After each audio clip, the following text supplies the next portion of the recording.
শেখ হাসিনার সঙ্গে ৫ আগস্টের পর আপনার কোনো কথা হয়েছে কিনা? হ্যাঁ, কথা হয়েছে। মানে কি বলেছেন উনি আপনাকে? না, উনি তেমন কিছু বলেন নাই, এমনি কুশল বিনিময় করছেন, ভালো আছেন ইত্যাদি।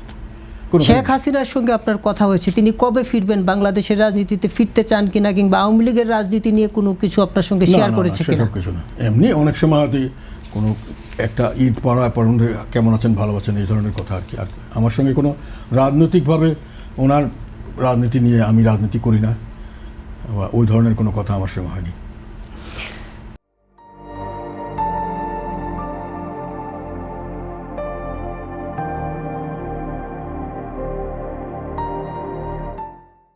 আজকে এনসিপি একটি সংবাদ সম্মেলন করেছে। সেই সংবাদ সম্মেলনে এনসিপির পক্ষ থেকে বলা হয়েছে যে অতীতে ছাত্রলীগ করলেও এনসিপিতে যোগ দেওয়া যাবে। মানে এনসিপির দোয়ায় কি বাংলাদেশে আওয়ামী লীগ রাজনীতি করবে? আপনার কাছে কি বলে? এই আমার কাছে কালকে কয়েকদিন আগে একজন জিজ্ঞাসা করেছিল, মানব জীবন বোধহয়, সেখানে আমি এই কথাই বলেছিলাম যে হঠাৎ করে এনসিপি আমাদের পিছিয়ে লাগলো কেন, বা এরা হঠাৎ করে। পরে আমি বললাম যে আমার একটা ধারণা হয়েছে যে আমাদের ভোট ব্যাংকটা তারা নিতে চায়। তারা মনে করছে যে আওয়ামী লীগের ভোট ব্যাংক হয়তো সহজ হবে না, বিএনপির তো সব প্রশ্নই আসে না, জামাতের তো, তারা তো একটা জামাতের অংশ বলেই মানুষে মনে করে।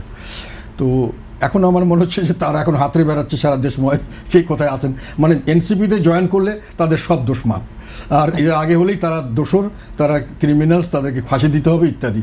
তো এই ধরনের ডাবল স্ট্যান্ডার্ড তো খুব একটা গ্রহণযোগ্য হবে না। আমার ধারণা এই জেনজি যে আবেগটা সৃষ্টি করতে পেরেছিল, ওইটা ধরে রাখতে পারেনি। এবং এনসিপির আহ্বানে কি সাড়া দেবে মানুষ?